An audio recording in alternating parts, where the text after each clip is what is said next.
Have you ever met someone who is just naturally positive person? I mean, no matter what happens, they always have a positive mental attitude. Nothing shakes them up, nothing gets them down. They're always upbeat, always bubbly, always smiling, always radiating this wonderful, positive, powerful energy. Don't you wish you were like that sometimes? I know I do. And what I learned is that something we can cultivate. It's called a positive mental attitude. Now, I'm going to share a story with you that I've heard from my mentor, Mary Morrissey, and I really, really love this story. Um, so, long ago, there was a young prince, and he grew up with a boy who lived on a local farm, and they were friendly, and they were great companions. They were growing up together. So the farmer boy, he was always positive. No matter what happened, they would get hurt, they would fall down, they'd play a game. But no matter what happened, he would always say, "This is good." Sometimes the young prince would get frustrated, like, "How is this good?" But the farmer boy would just say, "Just, it's good. Everything's good. It's always good." So as they grew up together, continuing their friendship, they loved going on a hunt. And one of these days, as they were hunting, the young prince, the weapon misfired and he lost a thumb. He got his injury, caused him to lose a thumb or a finger. In other words, he suffered a major damage to his body. And the young boy, as always, responded, "This is good." Now, at that point, the young prince was already a king and he got extremely frustrated because he was in pain and he was hurt in that moment and says, "How is this good? You know what? I'm tired of listening to this." And, he sent him to jail. And so his best friend that he grew up with was now sitting in his dungeon. Of course, the young king continued to rule his kingdom, live his life, but, not even giving his friend a second thought. He was still angry. About a year later, when he was hunting again, this time he did not have his young companion with him, and he was captured by cannibals. Now, the cannibals tied him up and were preparing the ritual where they were going to sacrifice and then eat him. When one of the cannibals noticed that he was missing a thumb. And so he went over and whispered something to the chief, and they came and they untied his rope and let him go. And it turns out that these particular cannibals were only interested in consuming a perfectly whole body. And since the king was missing a thumb, his body was not perfect, so not a suitable sacrifice. So he was able to come home. And that's when he remembered his friend who said a year ago when his injury happened that this is good. And he was overcome with guilt. And so he let him out and he said, and he asked, "Oh, I'm so sorry. I'm so sorry that, I put you into the dungeon. I mean, you were right. You were right. This is good. I mean, thank goodness that I didn't have my finger. And now, I'm free and I'm able to be here. And thank you so much." And the young princess says, "Oh, it's all good. It's all good." And he says, "Well, how could it be good? You spent the whole year in a dungeon because of my anger." And the young farmer boy, his friend, responded, "Well, if I was with you, the cannibals would have captured me too, and I'm not missing any thumbs." So you see, sometimes it's very difficult to know what the good is when we're in the midst of circumstance or situation that in the moment feels extremely painful and looks bad. Our human side that, you know, sees things in this dual light, good versus bad, knowing that something is painful or bad allows us to appreciate something that is very good or pleasurable. So yes, when we're in the moment, it is difficult to recognize the good. But I encourage you to always keep an open mind, just a little corner of your mind, knowing that there's got to be something good in no matter what difficult or challenging thing is happening. There is something good in it.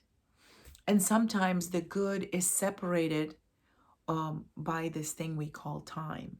Yes, because we live in a three-dimensional space, and time is how we measure our events in our life, in our human life. So sometimes we can't really see the correlation between something that's happening now and the good it's going to bring, because that good might not show up until later. But it is really possible for us to cultivate this positive attitude, because if we accept the premise, the concept that there's only one thing really happening in our universe, and it is life expressing itself, and life is good. Life is good. Life wants only the best for us. And sometimes for us to grow and learn our lessons, we must go through certain trials and challenges. So if we start seeing them as opportunities for growth, as lessons that we require to step into our greatness, to discover what we're truly capable of and what we're truly made of, just keep in mind that there's always good. It is always happening with us, through us, and for our highest good. And then in that way, with more and more practice, more and more awareness, we are able to cultivate that mental attitude, which is positive, which is recognizing that there's good in whatever situation is happening. It might be challenging, and it might be something we really don't want, don't prefer. It might even be painful in a moment, but it is always part of the greater good. There's another story that I want to share real quick because I just really love it. There was a university that was conducting research on this natural ability that some people have of having a positive mental attitude. And so this experiment was done with children, where one boy, a little boy, was placed in a room full of toys.